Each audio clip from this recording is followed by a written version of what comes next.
우리 옆에 분들과 한번 이렇게 인사하면서 말씀을 나눴으면 좋겠습니다. 하나님께서 함께 하시니 평안합시다. 네, 지금 이 자리에서 보니 지난주보다 더 많은 분들이 좀 마스크를 착용하고 계신 것 같습니다. 지금 계속 하루하루 시시때때로 불안한 가운데 뉴스에 귀를 기울이고 있습니다. 그럼에도 불구하고 우리가 하나님의 말씀을 사모하여서 이 자리에 모였으니 이 시간만큼은 온전히 하나님만 기대하는 우리가 되었으면 좋겠습니다. 몇 해 전부터 우리에게 꽤 익숙해져 버린 단어가 있습니다. 뉴스를 통해서 처음 접하기 시작했고요. 이제는 일상에서도 종종 사용하는 단어입니다. 바로 팩트체크라는 단어인데요. 보도되는 뉴스나 제기되는 각종 의혹, 자료 등이 정확한 사실을 기반으로 보도되는 것인지 한 번 더 확인하는 작업을 의미합니다. 나와 다른 의견을 가진 사람을 비판하거나 혹은 좀 성급하게 보도를 하다 보니 제대로 된 사실을 전하지 못하는 현상들이 조금씩 발생했고, 그것이 이제 뉴스에서는 좀 자리를 잡아서 사실을 한 번 더 확인하는 작업들을 하고 있습니다. 언론에서뿐만 아니라 우리 일상에서도 사용하는 각종 제품들이나 아니면 건강을 위해서 먹는 의약품들, 음식들에서 이것이 얼마나 효능이 있고 얼마나 우리 일상에 진짜 도움이 되는지 체크하는 작업들을 하고 있습니다. 얼마 전에 한 집사님과 대화를 하다가 저에 대한 가짜 뉴스가 들려서 팩트 체크를 하나 하고 말씀을 나누려고 합니다. 소수의 분들만 알고 계실 거라 생각합니다. 대부분은 모르실 것 같은데요. 그래도 그 소수를 위해서 바로잡고 가겠습니다. 그 집사님께서 저에게 이렇게 말씀하셨습니다. 목사님이 그렇게 공부를 잘하신다면서요. 김종희 목사는 공부를 엄청 잘한다 라는 가짜 뉴스가 몇몇 성도님들께 전해졌습니다. 내 표정을 보아하니까 여기에는 그 가짜 뉴스를 들으신 분들이 거의 안 계신 것 같은데요. 공부 잘할 것 같이 생겼나요, 제가? 네, 감사합니다. 열심히 노력해 보겠습니다. 저는 공부를 잘하지는 않습니다. 책을 보는 것을 좋아하고 공부하는 것을 좋아는 하는데요, 잘하지는 않습니다.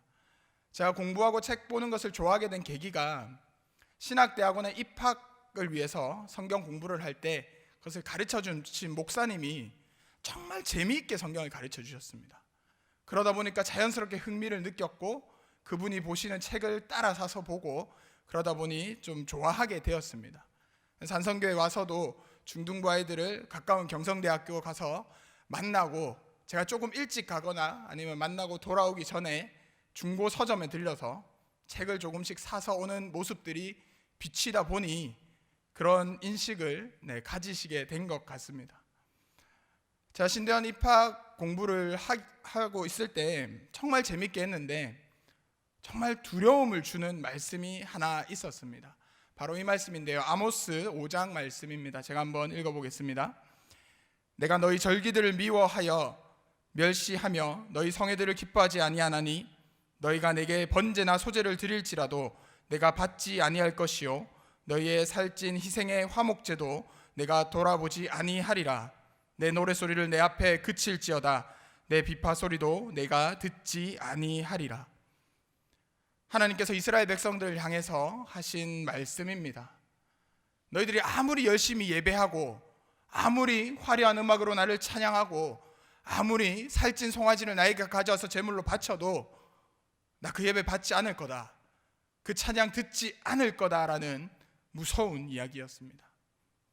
이스라엘 백성들의 예배의 모습이, 또 하나님의 자녀로 살아가는 그들의 삶의 모습이 하나님 백성답지 못했기에 하나님께서 그들을 책망하며 이렇게 말씀하셨습니다. 이 부분을 공부하는데 나의 예배는 어떨까? 나의 찬양이 하나님 들으시기엔 어떨까? 혹시 내 삶의 모습도 하나님께서 미워하고 멸시하시는 모습은 아닐까 하는 두려움이 생겼었습니다. 오늘 본문 말씀은 하나님께서 모세를 통해서 이스라엘 백성들에게 어떻게 예배할 것인가 하는 예배의 방법을 알려주시는 장면입니다. 말씀을 통해서 우리가 하나님의 말씀에 맞게 예배하고 있는지 예배를 한번 체크해 보려고 합니다.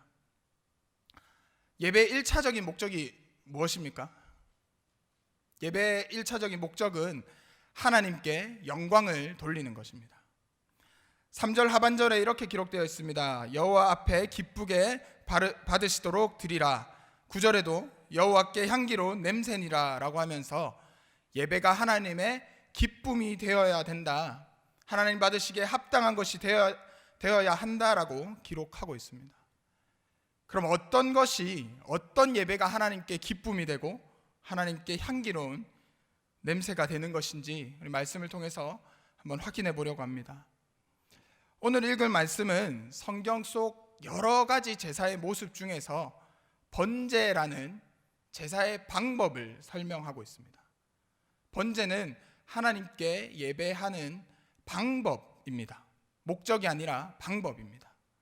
죄의 문제를 해결하는 속죄제가 있고요, 하나님의 성물을 상하게 하거나 내 이웃의 물건을 상하게 했을 때 보상과 함께 드리는 속건제, 이런 제사는 제사의 목적입니다. 하지만 번제는 다 태워서 하나님께 올려드리는 제사의 방법입니다. 그래서 속죄제나 속건제가 때로는 번제로 드려질 때도 있습니다. 그렇다면 이 번제는 언제 또 어떨 때에 드리는 것인가? 성경을 연구하는 신학자가 성경의 모든 부분을 확인하면서 번제를 찾아보았더니 결론은 이랬습니다. 일관성 없음. 번제는 어떤 특정한 때에 드리는 것이 아니라 가장 보편적이고 또 가장 대표적인 제사의 방법이다라고 이야기를 하고 있습니다. 무엇을 위해서 예배를 하든 어떤 방법으로 예배를 하든 예배에 꼭 필요한 것이 바로 제물입니다. 이 제물을 어떻게 준비해야 하는지도 하나님께서는 말씀해 주셨습니다. 우리가 축하할 일이 있거나 혹은 기념할 일이 있을 때 무엇을 준비하시죠? 선물을 준비합니다.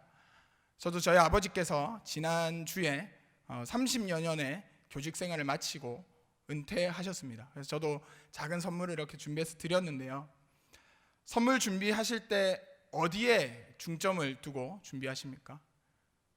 크기나 아니면 이 선물을 저 사람이 어떻게 잘 쓸까, 실용성, 가격은 적당한가, 여러 가지 기준이 있을 겁니다. 남자분들 대부분 어떠신가요? 좀 있어 보이는 거 좋아합니다. 그죠? 실속 없어도 우리 부산 말로 얄궂어도 좀 남들 볼 때 있어 보이는 거, 멋있어 보이는 걸 좋아합니다. 반면에 여성분들은 어떠하시죠? 꼭 커야 감동이 되진 않죠. 작아도 감동이 됩니다. 그렇죠? 작고 반짝반짝 빛나는 이런 것 감동이 되시죠? 네. 크기나 실용성이나 그런 것도 중요하지만 가장 중요한 것은 마음입니다. 마음이 담겨 있어야 그 선물이 가장 값진 선물이 됩니다.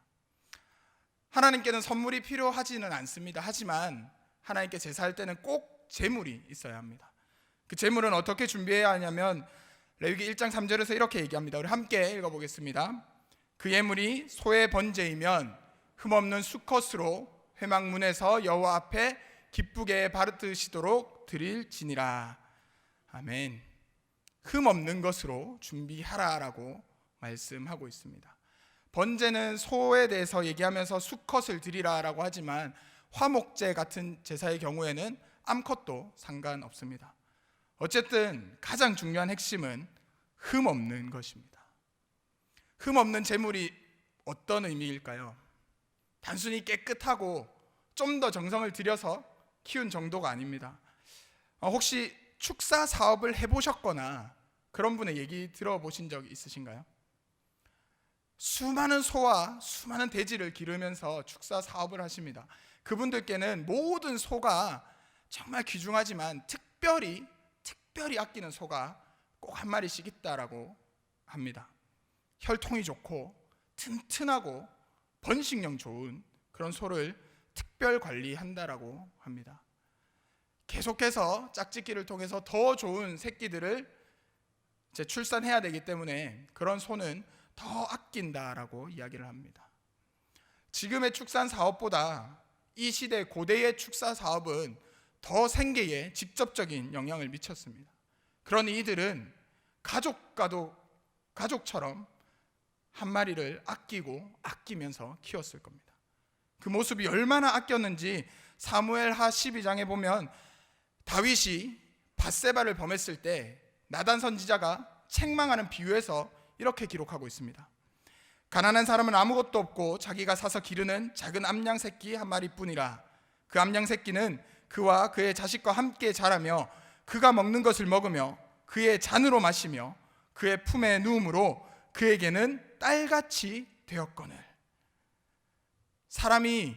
가난한 사람이 암양 한 마리를 사서 키웁니다. 자신의 전 재산이고 이게 가족을 부양하는 유일한 수단입니다. 그러다 보니 함께 먹습니다. 함께 마시고 잠도 함께 자며 양인데 딸처럼 키웠다라고 합니다. 가장 아끼는 것은 이렇게 키웁니다. 흠없고 건강하게 자라게 하려고 온갖 정성을 다 쏟으면서 키우는 것이 그들의 마음입니다. 하나님 앞에 가지고 나와야 하는 흠없는 재물, 이런 정성을 쏟으면서 키우는 겁니다. 얼마나 화려한지, 이 소가 얼마나 크고 튼튼한지보다 얼마나 마음을 쏟는지가 더 중요한 겁니다. 사도행전에서 아나니아와 삽비라가 많은 돈을 하나님께 헌금하였습니다. 하지만 그 중심이 하나님을 향하지 않았기에 그들은 징벌받습니다. 하나님 앞에 나오는 우리 마음은 어떠합니까? 교회 나오는 우리의 마음에는 그와 같이 흠이 없는 마음이십니까? 모든 죄의 문제들 다 버리고 하나님께만 집중하며 흠없이 나오셨습니까? 지난 주일 점심시간에 같이 식사하던 집사님께 마음 상한 서운한 일 다 떨쳐버리셨습니까? 집에서 자녀가 투덜대서 좀 마음 상했던 것, 미워하는 마음 다 버리셨습니까? 조금이라도 남아있다면 우리에게는 흠이 있는 겁니다. 아무리 가축을 애지중지하면서 키워도 겉모습은 깨끗해 보여도 그 안이 상해 있다면 흠이 있는 겁니다. 그렇다면 과연 흠 없는 재물이라는 게 가능하겠습니까? 불가능합니다. 그래서 하나님의 일하심이 필요한 겁니다. 정말 깨끗하지만 그 속이 상했을 수 있습니다. 하지만 주님, 이거 정말 흠없게 키우겠습니다. 하나님, 내가 정말 주님을 위해서 간절히 정성 쏟아 준비했습니다. 그런 마음으로 나오면 혹 흠이 있을지라도 주님께서 그 순간 그것에 묻지 않으십니다. 수많은 얼룩이 우리 가운데 있지만, 수많은 흠이 우리 가운데 있지만 하나님께서 그것에 대해서 묻지 않으십니다. 내 모습 이대로 사랑하시네, 연약함 그대로 사랑하시네 라는 찬양의 가사처럼 우리의 어떠함과 관계없이 하나님은 우리를 사랑하시고 우리를 받아주십니다. 지금 예배하는 이 순간 우리의 모든 것 내려놓고 주님의 그 사랑을 느끼기를 간절히 소망합니다. 이제 이렇게 애지중지 키운 재물을 성전에 가지고 나왔습니다. 가장 먼저 하는 것이 안수입니다. 우리가 부흥회나 특별 새벽 기도회 이럴 때 뜨겁게 기도하면서 이제 목사님들께 또 안수 기도를 받을 때 있습니다. 혹은 군 입대를 앞두고 오랜 기간 먼 곳으로 출타할 것을 앞두고 혹은 수술을 앞두고 목사님들께 안수 기도를 받을 때 있습니다. 그때는 함께 그 기도의 제목을 위해서 간절히 기도해 주는 마음, 또 축복해 주는 마음으로 안수 기도합니다. 그런데 재물에게 안수하는 것은 전혀 다른 의미입니다. 재물에게 안수하는 것은 나의 죄를 이 재물에게 다 전가시키는 것입니다. 죄의 삭은 사망이라서 내가 죽어야 하는데 그럴 수 없으니 이 재물에게 모든 죄를 전가시켜서 재물이 죽게 만드는 겁니다. 죄가 있는 상태로 하나님 앞에 선다면, 죄인이 거룩한 주님 앞에 선다면 경험할 수 있는 것은 단 하나, 죽음밖에 없습니다. 그래서 기드온이 여호와의 사자를 만났을 때 그는 죽음을 직감합니다. 하지만 하나님께서 평안히 가라라고 말씀해 주시는 겁니다. 죄가 있는 상태로 주님께 나아갈 수 없기에 우리가 우리의 죄를 이 재물에게 전가시키고 이 재물을 죽입니다. 이 재물은 이제 나의 모든 죄를 가졌습니다. 이 재물은 이제 내가 되어버렸습니다. 근데 제사를 진행하는데 그 과정이 정말 잔인합니다. 혹시 가축을 잡거나 동물을 잡는 것을 보신 적 있으십니까? 자, 어린 시절에 아버지 친구분들과 이렇게 한 두어 가족이 같이 산을 종종 간 적이 있습니다. 지리산이었던 걸로 기억하는데요. 우리나라의 유명한 산들에 가면 꼭 볼 수 있는 것들이 있습니다. 먼저 사찰입니다. 큰 절이 있든 작은 암자가 있든 유명한 산에 가면 무조건 절이 있습니다. 그리고 음식점이 있는데 음식점에 파는 메뉴들은 정해져 있습니다. 도토리묵, 파전, 아니면 삼계탕 같은 보양식을 팝니다. 제가 갔던 곳은 삼계탕을 파는 곳이었는데 울타리를 조금 넓게 쳐두고 그 안에 닭을 풀어놓고 키우는 곳이었습니다. 그날따라 장사가 잘 안 됐는지 한 3가족 정도가 가니 사장님이 매우 밝은 미소로 반겨주셨습니다. 그리고는 계곡물이 흐르는 평상으로 안내해 주시고 주문을 받으시고는 닭 잡아 오겠습니다 하시더니 이제 닭을 잡으러 가셨습니다. 제가 초등학교 1, 2학년 정도 됐었던 것 같은데요. 그 나이 때 남학생들 어떠합니까? 호기심도 많고 뭐든지 자기가 해보려고 합니다. 그래서 저도 사장님을 따라 나섰습니다. 뭐하러요? 닭 잡으러. 사장님은 정말 친절하셔서 이 어린 학생의 동심을 함께 해주셨습니다. 저보고 닭을 쫓아가라고 합니다. 이제 닭을 한 곳으로 모는 겁니다. 사장님이 가면서 한 마리, 2마리, 몇 마리 잡으시더니 맛있게 해줄게 하고는 건물 뒤쪽으로 이렇게 돌아서 사라지셨습니다. 무슨 일이 있었을까요? 궁금해서 따라가 봤습니다. 그렇게 온화한 미소를 지으시던 사장님, 어린아이의 동심을 함께 해주시던 그 친절한 사장님, 시퍼렇게 날이 선 칼을 들고 닭의 목을 탁 칩니다. 순간적으로 탁 치니 닭의 목이 떨어져 나가는데 신경이 살아있어서 눈이 껌뻑껌뻑 하는 겁니다. 너무 충격을 받아서 아버지께로 뛰어갔습니다. 몇 분을 그렇게 울다가 진정이 될 때쯤 삼계탕이 나왔습니다. 제가 어땠을까요? 정말 맛있게 먹었다라고 하시더라고요. 재물을 잡을 때는 목을 벨니다. 목에 흐르는 핏줄은 다른 것보다 더 굵어서 피가 여기저기 많이 튀게 됩니다. 그렇게 재물의 목숨이 끊어지고 나면 가죽을 벗기고 각을 뜹니다. 겉모습을 제거하고 각을 뜨는 겁니다. 각을 뜬다는 것은 조각을 내는 겁니다. 일종의 도축인 거죠. 제가 다른 인도에 한 2주 정도 단기 선교를 갔었는데요. 다른 종교들에서도 이런 제사의 방법이 남아있다라고 하더라고요. 한 5분 정도만 빨리 그 신전에 갔으면 각 뜨는 것을 볼 수 있었다라고 인도 현지 목사님이 말씀해 주셨는데요. 보지는 못했는데 다 뜨고 옮기는 장면을 보았습니다. 염소를 이렇게 가져가서 태우더라고요. 조각조각 나 있어서 염소인지 몰랐습니다. 인도 목사님이 이곳은 염소를 바칩니다 라고 해서 염소인 줄 알았습니다. 조각 내는 것은, 각을 뜨는 것은 그 재물의 형체를 알아볼 수 없게 만듭니다. 이전의 모습을 완전히 찾아볼 수 없게 만드는 겁니다. 죄를 다 정가시키고 그 죄를 완전히 없애버리는 겁니다. 하나님 앞에 이전의 나의 모습들, 나의 소유들 다 포기하는 것이 이 과정입니다. 일부만 드리는 것이 아니라, 아끼는 것은 남겨두는 것이 아니라, 이전의 나의 모습은 완전히 주님 앞에 다 드리는 것이 이 과정입니다. 나의 소유를 다 포기하며 그렇게 하나님 앞에 예배하는 것입니다. 이전의 모습을 알아볼 수 없게 하였고 제사장들이 이것을 다 태워버립니다. 정말 잔인한 과정이지 않습니까?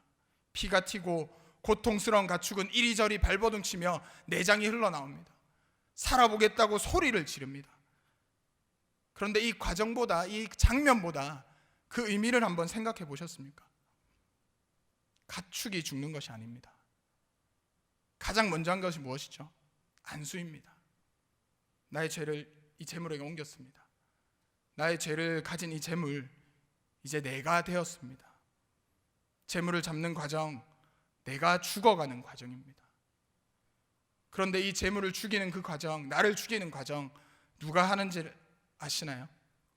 우리 본문 5절 6절 성도님들께서 한번 같이 읽어주시겠습니다.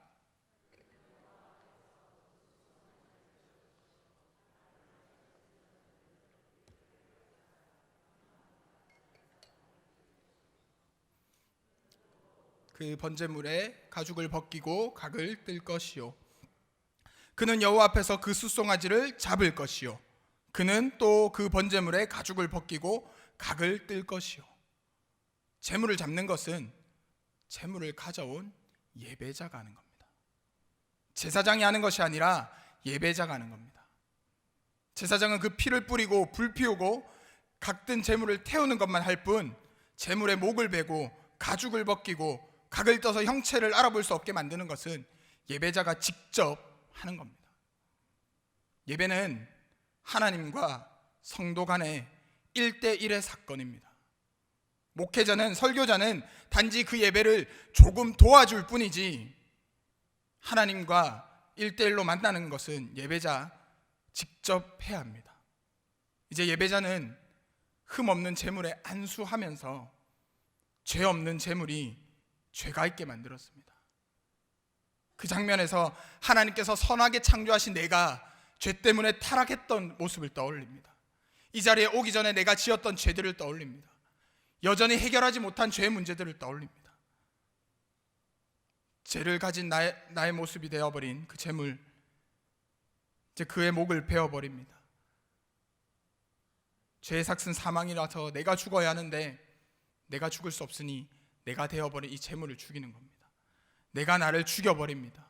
내가 나의 가죽을 벗깁니다. 내가 나의 이전의 모습을 알아볼 수 없도록 각을 떠버립니다. 그렇게 귀하게 키웠던 소, 그에게 죄를 옮기며 그렇게 귀하게 하나님께서 날 돌보셨는데 내가 하나님의 형상을 망가뜨렸구나. 그 예배자의 마음이 어땠을까요? 하나님의 형상을 망가뜨린 자신을 보며, 죄 때문에 오염된 자신을 보며 그 자신을 죽여가며 가슴이 아프고 마음이 무겁습니다. 애통하며 눈물 흘립니다. 그런데 성전을 떠나는 그의 발걸음은 그 어느 때보다 더 가볍습니다. 이전에 나는 죽었지만 이제 새로운 내가 되었기 때문입니다. 내 안의 죄는 다 사라지고 하나님의 사랑으로 가득 찼기 때문입니다. 자신은 비우고 하나님으로만 충만해졌기 때문입니다.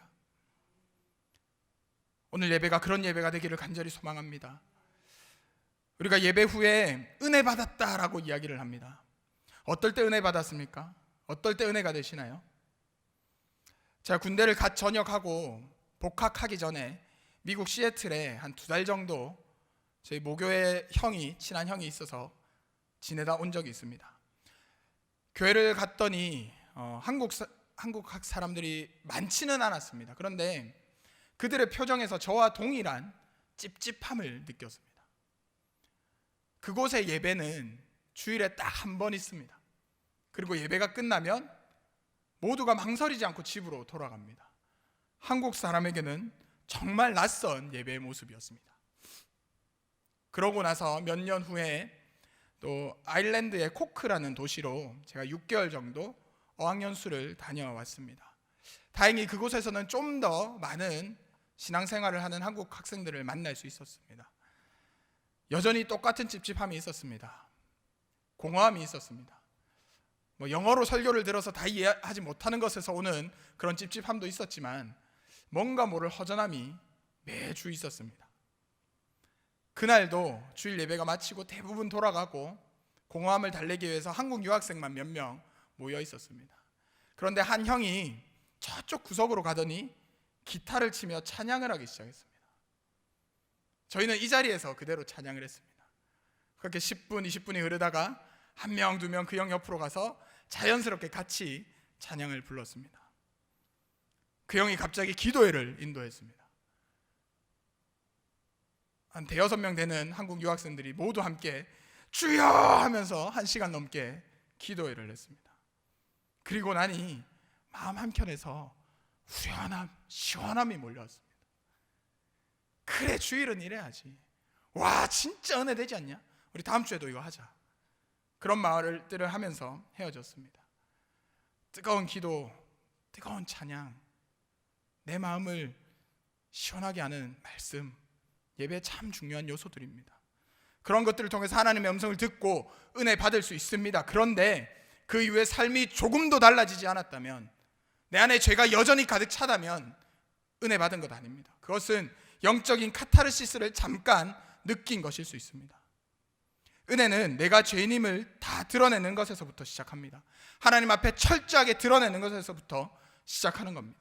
사소한 죄도 몇 년 전의 죄라서 내가 까맣게 있었던 것도 아무도 모르고 나만 알고 있으니 내가 생각하지 않으면 되겠지 하는 그 죄들까지 다 드러내면서 은혜가 시작됩니다.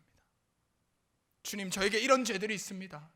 감히 주님의 이름을 부를 수조차도 없는 죄인입니다. 주님, 내가 주님 앞에 나올 수 없습니다. 난 죽어야 하는 죄인입니다. 아니야, 괜찮아. 아들아, 딸아, 괜찮아. 너 더 이상 죄인 아니야. 내가 너의 죄 문제 다 해결했어. 너 죽지 않아도 돼. 내가 십자가에서 너 대신 이미 죽었어. 죄를 다 드러내고 하나님의 이 음성을 듣는 것이, 그것이 은혜입니다. 요즘 하나님께서 저에게 계속 죄의 문제들을 고백하게 하십니다. 기도할 때마다 죄들을 자꾸 드러내셔서 기도하기가 좀 힘듭니다. 가슴 치며 기도하고 있는데요, 하나님께서 저에게도 괜찮다, 넌 더 이상 죄인이 아니야, 모든 죄로부터 자유해 라고 얘기했다고 말씀드리면 얼마나 좋겠습니까? 근데 여전히 싸우고 있습니다. 사실 그렇게 제가 은혜 받았다고 해서 이 어린 목사의 간증이 얼마나 큰 위로가 되겠습니까? 대신 이런 말씀을 함께 나누고 싶습니다. 우리가 함께 모여서 예배할 때, 그리고 주일, 수요일, 금요일 예배가 끝나고 각자 삶의 자리로 돌아가서 예배할 때 그 죄의 문제를 다 드러내고 해결받고 하나님의 음성 듣고 그렇게 살아가는 은혜를 누렸으면 좋겠습니다. 우리 죄는 정말 추악하고 고백하기 힘든 죄들입니다. 그런데 그런 죄를 고백하여 하나님께 드린 제물이 주님께는 향기로운 제물이라고 말씀하십니다. 이스라엘 백성들은 손님이 오면 반드시 성전을 구경시켜 줬다라고 합니다. 왜냐하면 당시에 최첨단 건축 기술이 그 성전에 다 포함되어 있기 때문에 자신의 민족을 자랑하는 겁니다. 손님들은 이방인의 뜰에만 딱 설 수 있습니다. 그 자리에서 보면 성전에 왔다 갔다 하는 사람들이 보입니다. 알 수 있는 것이 딱 한 가지 있습니다. 이 사람이 예배를 하고 온 것인지 그냥 방문하고 온 것인지. 예배하고 온 사람의 모습은 어떨까요? 온몸에 피가 튀어 있고 제물에 각종 오물들이 묻어 있습니다. 각을 뜨기 위해서 힘주어서 흘렸던 땀으로 범벅되어 있고 애통하는 마음으로 흘렸던 눈물 때문에 그의 얼굴은 발갛게 상기되어 있을 겁니다. 흠 많은 모습, 더러운 모습입니다. 그런데 그 마음은 흠 없는 모습입니다. 죄인으로 왔지만 의인으로 나오는 겁니다. 내가 그리스도와 함께 십자가에 못 박혔나니 그런즉 이제는 내가 사는 것이 아니요 오직 내 안에 그리스도께서 사시는 것이라. 이제 내가 육체 가운데 사는 것은 나를 사랑하사 자기 자신을 버리신 하나님의 아들을 믿는 믿음 안에서 사는 것이라. 이 고백이 우리의 고백이 되었으면 좋겠습니다. 이 고백을 하는 예배했으면 좋겠습니다. 그래서 우리가 죄인으로 오지만 의인이 되어 돌아가는 그런 우리의 예배가 되기를 간절히 소망합니다. 기도하겠습니다.